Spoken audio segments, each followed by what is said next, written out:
ॐ श्री सांब सदाशिवाय नमः। अथ श्री चंद्रशेखर अष्टकम्।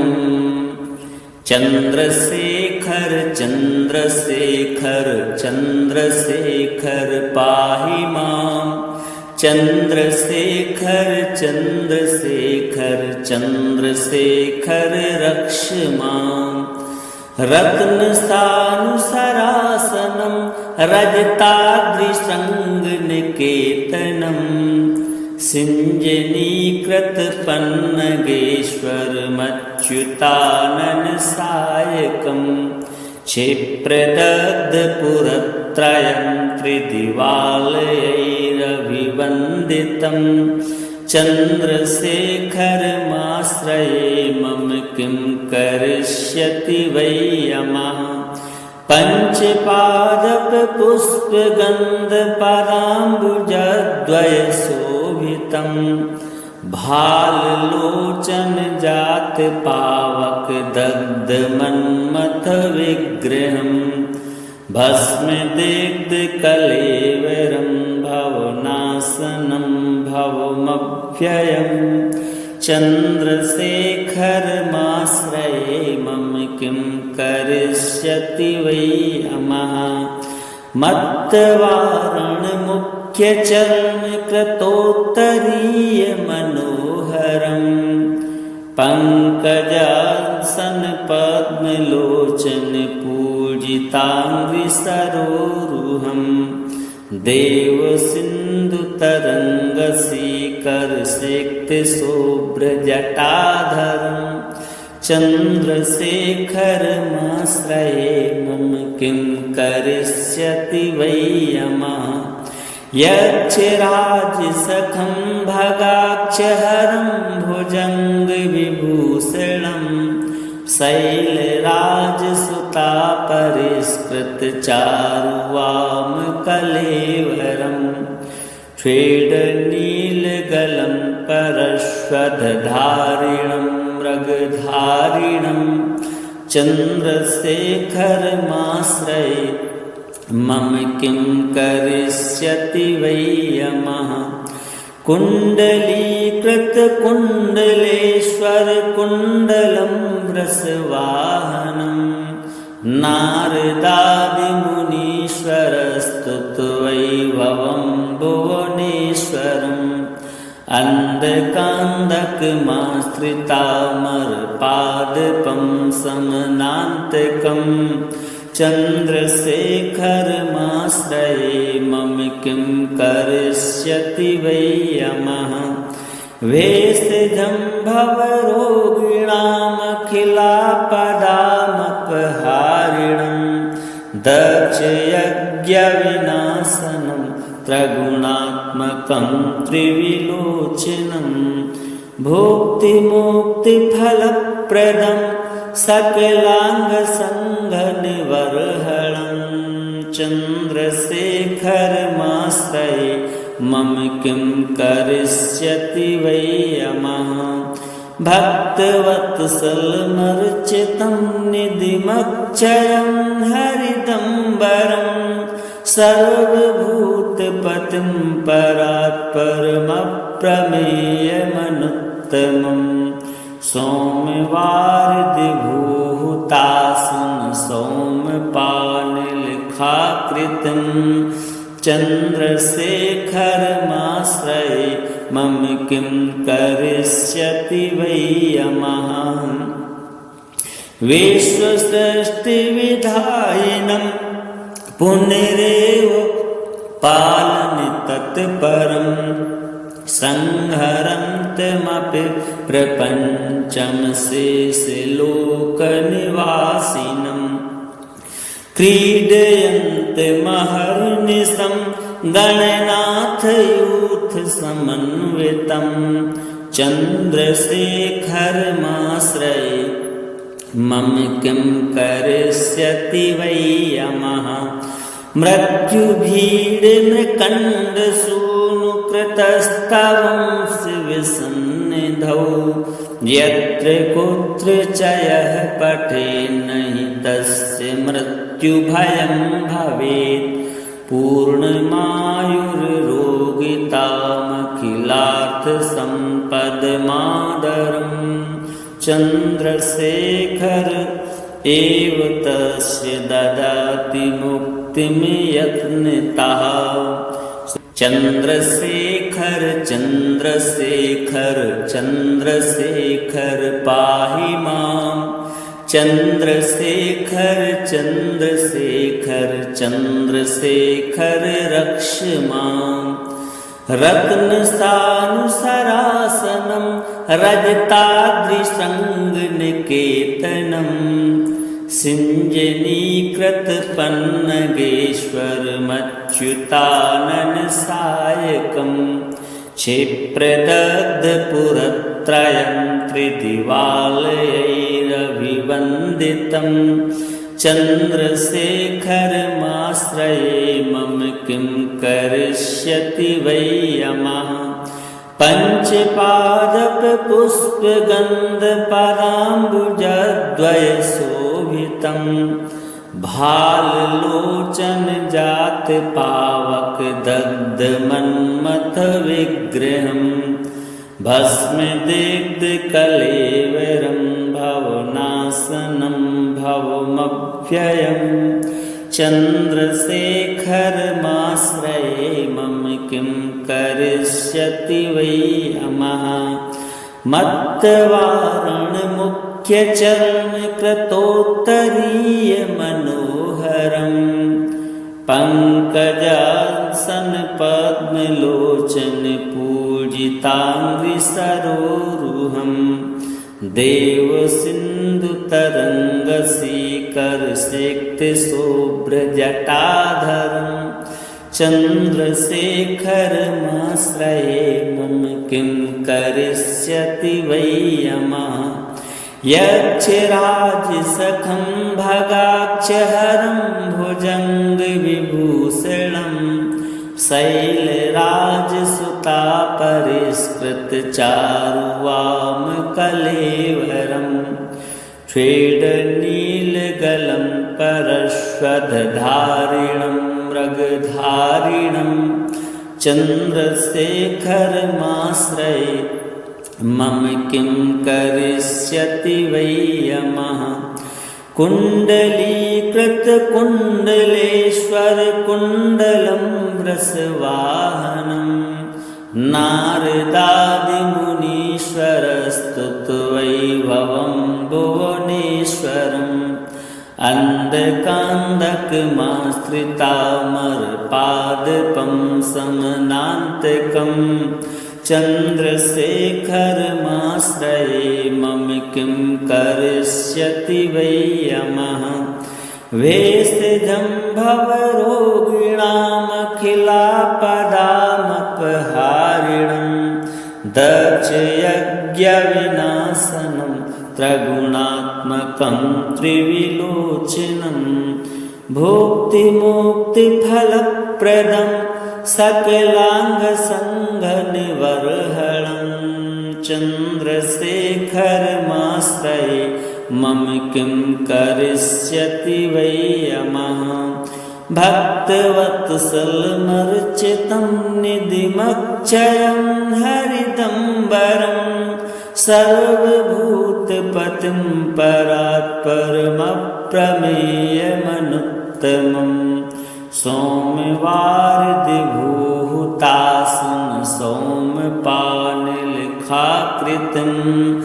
चन्द्रशेखरमाश्रये मम किं करिष्यति वै यमः। विश्वसृष्टिविधायिनं पुनरेव पालनतत्परं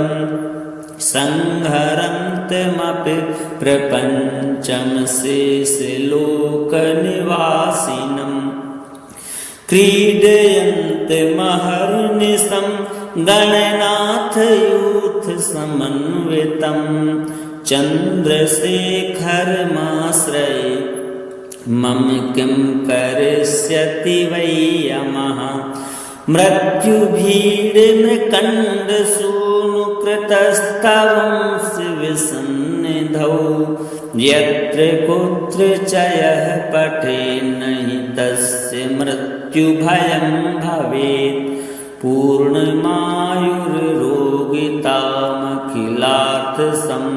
पूर्णमायुर्रोगितामखिलार्थसम्पदमादरं चन्द्रशेखर एव तस्य ददाति मुक्तिं यत्नतः चन्द्रशेखर चन्द्रशेखर चन्द्रशेखर पाहि मां चन्द्रशेखर चन्द्रशेखर चन्द्रशेखर रक्ष मां रत्नसानुसरासनं रजताद्रिशृङ्गनिकेतनं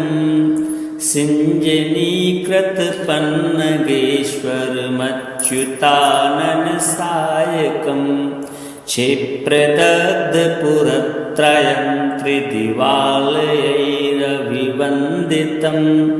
चन्द्रशेखरमाश्रये मम किं करिष्यति वै यमः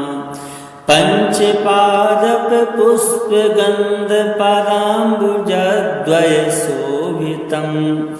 भाललोचनजातपावकदग्धमन्मथविग्रहं भस्मदिग्धकलेवरं भवनाशनं भवमव्ययम् चन्द्रशेखरमाश्रये मम किं करिष्यति वै यमः मत्तवारणमुख्यचरणकृतोत्तरीयमनोहरं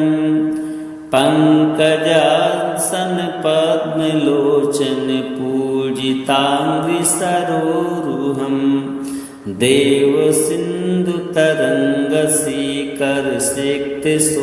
देवसिन्धुतरङ्गशीकरसिक्तशुभ्रजटाधरं चन्द्रशेखरमाश्रये मम किं करिष्यति वै यमः यक्षराजसखं भगाक्षहरं भुजङ्गविभूषणं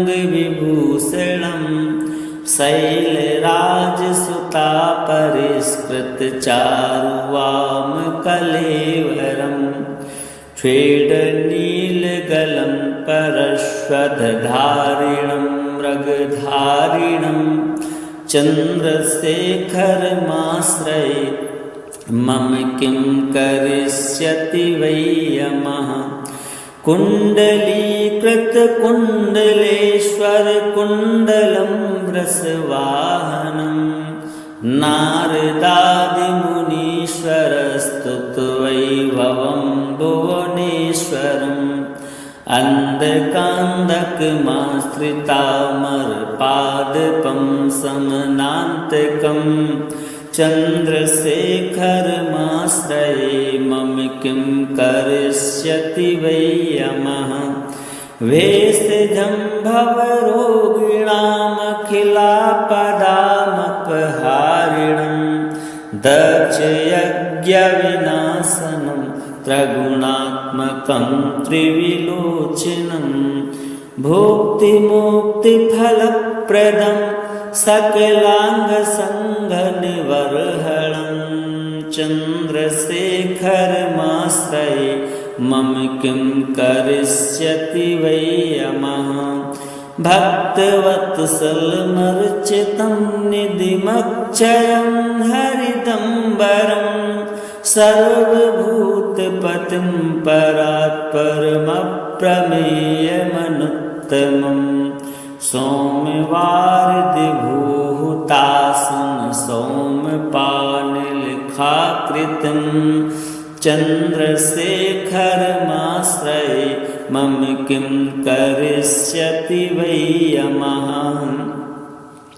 विश्वसृष्टिविधायिनं पुनरेव पालनि तत्परं संहरन्तमपि प्रपञ्चं शेषलोकनिवासिनं क्रीडयन्तमहर्निशं गणनाथयूथसमन्वितं चन्द्रशेखरमाश्रये मम किं करिष्यति वै यमः मृत्युभीर्मृकण्डसूनुकृतस्तवंसि विसन्निधौ यत्र कुत्र च यः पठेन्नहि तस्य मृत्युभयं भवेत् पूर्णमायुर्रोगितामखिलार्थसम्पदमादरम् चन्द्रशेखर एव तस्य ददाति मुक्तिं यत्नतः चन्द्रशेखर चन्द्रशेखर चन्द्रशेखर पाहि माम् चन्द्रशेखर चन्द्रशेखर चन्द्रशेखर रक्ष माम् रत्नसानुसरासनं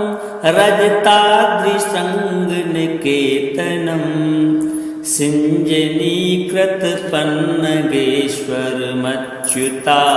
सिञ्जनीकृतपन्नगेश्वरमच्युताननसायकं क्षिप्रदग्धपुरत्रयं त्रिदिवालयैरभिवन्दितं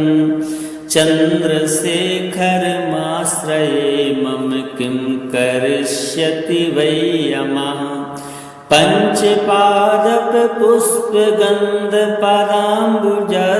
पञ्चपादपपुष्पगन्धपदाम्बुजद्वयशोभितं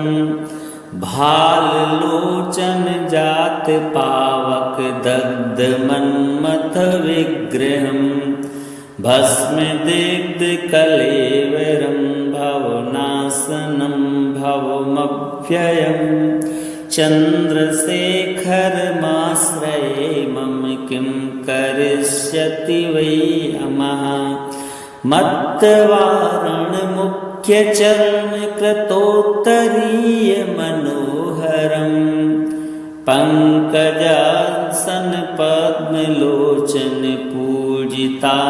पङ्कजासनपद्मलोचनपूजिताङ्घ्रिसरोरुहं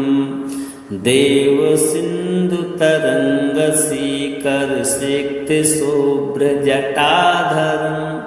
चन्द्रशेखरमाश्रये मम किं करिष्यति वै यमः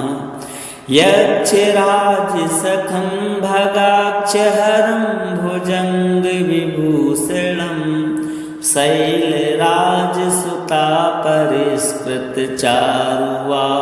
शैलराजसुतापरिष्कृतचारुवामकलेवरं स्वेदनीलगलं परश्वधारिणं मृगधारिणं चन्द्रशेखरमाश्रये मम किं करिष्यति वै यमः कुण्डलीकृतकुण्डलेश्वरकुण्डलं वृषवाहनं नारदादिमुनीश्वरस्तुतवैभवं भुवनेश्वरम् अन्धकान्दकमाश्रितामरपादपं समनान्तकं चन्द्रशेखरमाश्रये मम किं करिष्यति वै यमः वेषजं भवरोगिणामखिलापदामपहारिणं दक्षयज्ञविनाशनं त्रिगुणात्मकं त्रिविलोचनं भुक्तिमुक्तिफलप्रदं सकलाङ्गसङ्गनिवर्हणं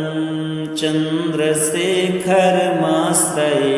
मम किं करिष्यति वै यमः भक्तवत्सलमर्चितं निधिमक्षयं हरिदम्बरं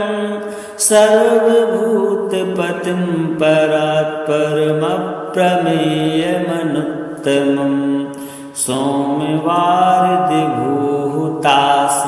सौम्यपाणिलेखाकृतं चन्द्रशेखरमाश्रये मम किं करिष्यति वै यमः विश्वसृष्टिविधायिनं पुनरेव पालनतत्परं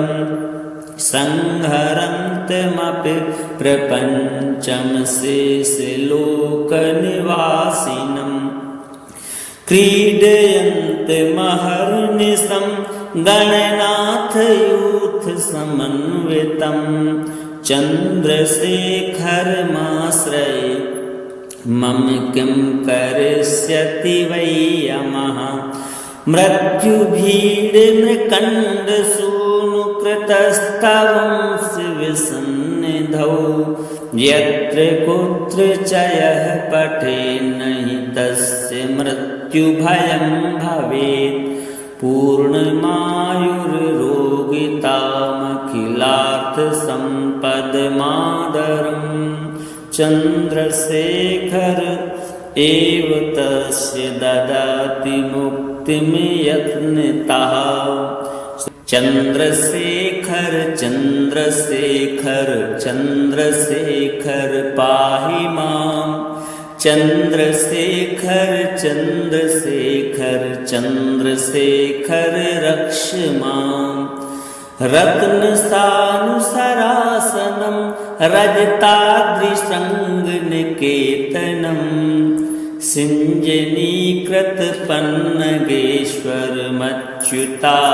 सिञ्जनीकृतपन्नगेश्वरमच्युताननसायकं क्षिप्रदग्धपुरत्रयं त्रिदिवालयैरभिवन्दितं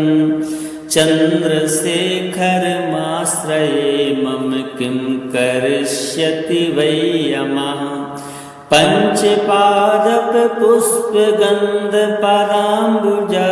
पञ्चपादपपुष्पगन्धपदाम्बुजद्वयशोभितं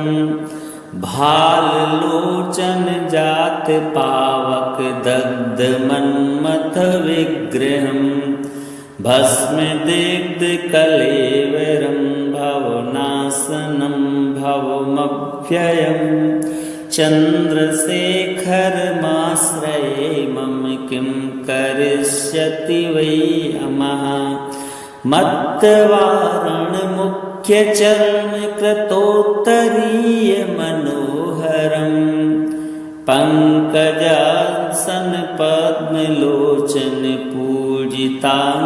पङ्कजासनपद्मलोचनपूजिताङ्घ्रिसरोरुहं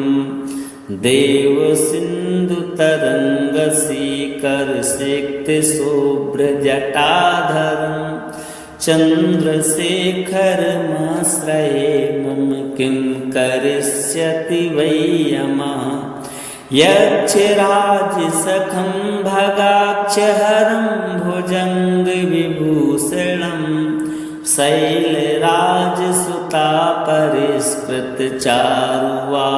शैलराजसुतापरिष्कृतचारुवामकलेवरं स्वेदनीलगलं परश्वधारिणं मृगधारिणं चन्द्रशेखरमाश्रये मम किं करिष्यति वै यमः कुण्डलीकृतकुण्डलेश्वरकुण्डलं वृषवाहनं नारदादिमुनीश्वरस्तुतवैभवं भुवनेश्वरम् अन्धकान्दकमाश्रितामरपादपं समनान्तकं चन्द्रशेखरमाश्रये मम किं करिष्यति वै यमः वेषजं भवरोगिणामखिलापदामपहारिणं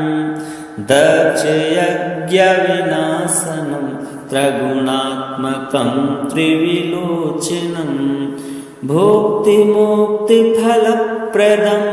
सकलाङ्गसङ्गनिवर्हणं चन्द्रशेखरमाश्रये मम किं करिष्यति वै यमः भक्तवत्सलमर्चितं निधिमक्षयं हरिदम्बरं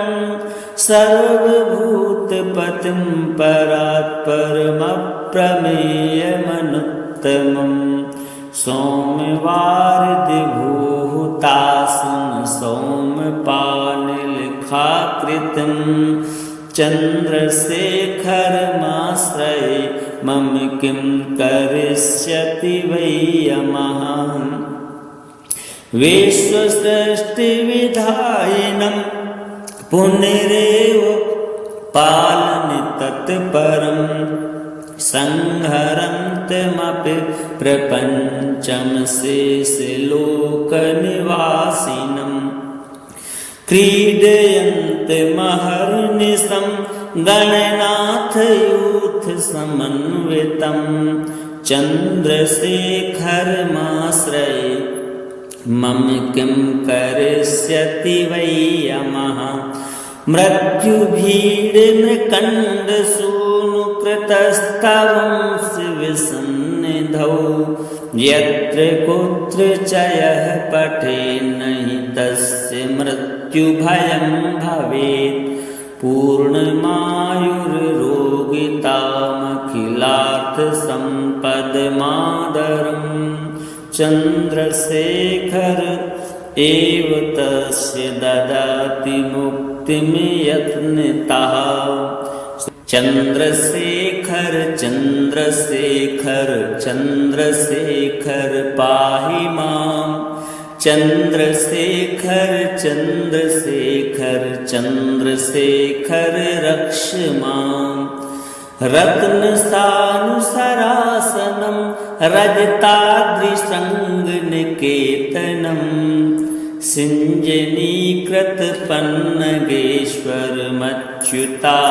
सिञ्जनीकृतपन्नगेश्वरमच्युताननसायकं क्षिप्रदग्धपुरत्रयं त्रिदिवालयैरभिवन्दितं चन्द्रशेखरमाश्रये मम किं करिष्यति वै यमः पञ्चपादपपुष्पगन्धपदाम्बुजद्वयशोभितं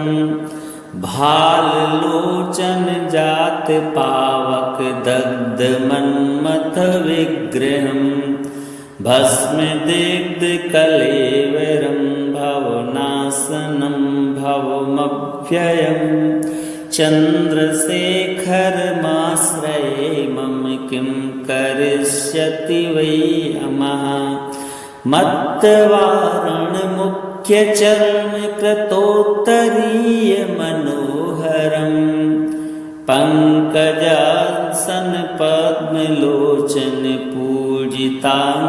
पङ्कजासनपद्मलोचनपूजिताङ्घ्रिसरोरुहं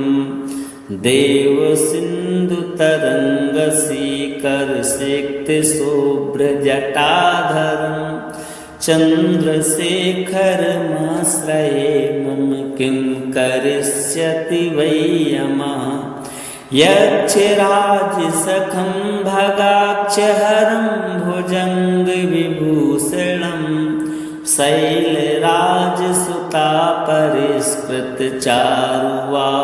शैलराजसुतापरिष्कृतचारुवामकलेवरं स्वेदनीलगलं परश्वधारिणं मृगधारिणं चन्द्रशेखरमाश्रये मम किं करिष्यति वै यमः कुण्डलीकृतकुण्डलेश्वरकुण्डलं वृषवाहनं नारदादिमुनीश्वरस्तुतवैभवं भुवनेश्वरम् अन्धकान्दकमाश्रितामरपादपं समनान्तकं चन्द्रशेखरमाश्रये मम किं करिष्यति वै यमः वेषजं भवरोगिणामखिलापदामपहारिणं दक्षयज्ञविनाशनं त्रिगुणात्मकं त्रिविलोचनं भुक्तिमुक्तिफलप्रदं सकलाङ्गसङ्गनिवर्हणं चन्द्रशेखरमाश्रये मम किं करिष्यति वै यमः भक्तवत्सलमर्चितं निधिमक्षयं हरिदम्बरं सर्वभूतपतिं परात्परमप्रमेयमनुत्तमं सौम्यवारिधिभूतासन सौम्यपाणिलेखाकृतं चन्द्रशेखरमाश्रये मम किं करिष्यति वै यमः विश्वसृष्टिविधायिनं पुनरेव पालने तत्परं संहरन्तमपि प्रपञ्चं शेषलोकनिवासिनम् क्रीडयन्तमहर्निशं गणनाथयूथसमन्वितं चन्द्रशेखरमाश्रये मम किं करिष्यति वै यमः मृत्युभीडनकण्डसूनुकृतस्तवंसि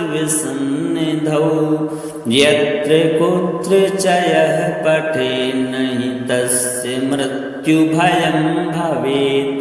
पूर्णमायुर्रोगितामखिलार्थसम्पदमादरम्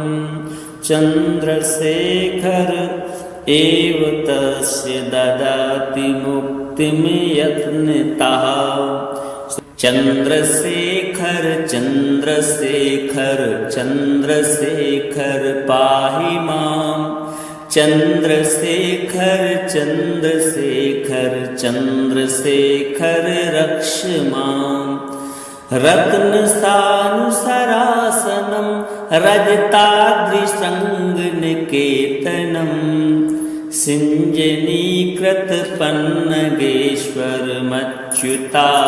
सिञ्जनीकृतपन्नगेश्वरमच्युताननसायकं क्षिप्रदग्धपुरत्रयं त्रिदिवालयैरभिवन्दितं चन्द्रशेखरमाश्रये मम किं करिष्यति वै यमः पञ्चपादपपुष्पगन्धपदाम्बुजद्वयशोभितं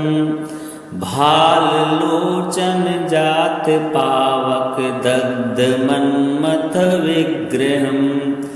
भस्मदिग्धकलेवरं भवनाशनं भवमव्ययम् चन्द्रशेखरमाश्रये मम किं करिष्यति वै यमः मत्तवारणमुख्यचरणकृतोत्तरीयमनोहरं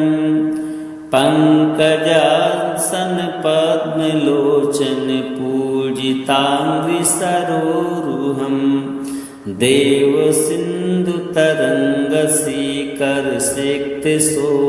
देवसिन्धुतरङ्गशीकरसिक्तशुभ्रजटाधरं चन्द्रशेखरमाश्रये मम किं करिष्यति वै यमः यक्षराजसखं भगाक्षहरं भुजङ्गविभूषणं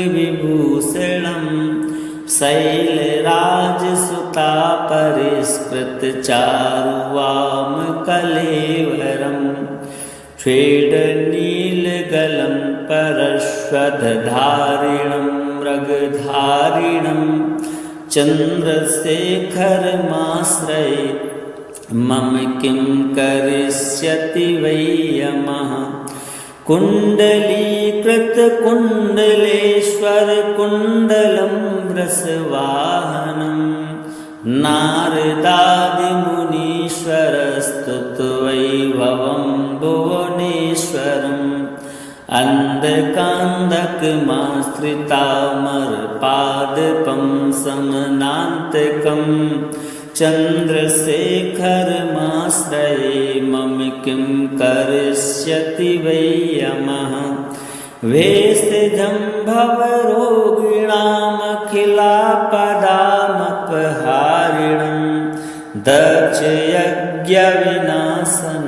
त्रिगुणात्मकं त्रिविलोचनं भुक्तिमुक्तिफलप्रदं सकलाङ्गसङ्घनिवर्हणं चन्द्रशेखरमाश्रये मम किं करिष्यति वै यमः भक्तवत्सलमर्चितं निधिमक्षयं हरिदम्बरं सर्वभूतपतिं परात्परमप्रमेयमनुत्तमं सौम्यवारिधिभूतासन सौम्यपानिलखाकृतं चन्द्रशेखरमाश्रये मम किं करिष्यति वै यमः विश्वसृष्टिविधायिनं पुनरेव पालने तत्परं संहरन्तमपि प्रपञ्चं शेषलोकनिवासिनं क्रीडयन्तमहर्निशं गणनाथयूथसमन्वितं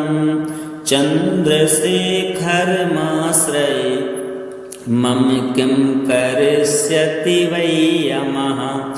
मृत्युभीडमृकण्डसूनुकृतस्तवं शिवसन्निधौ यत्र कुत्र च यः पठेन्नहि तस्य मृत्युभयं भवेत् पूर्णमायुर्रोगितामखिलार्थसम्पदमादरं चन्द्रशेखर एव तस्य ददाति मुक्तिं यत्नतः।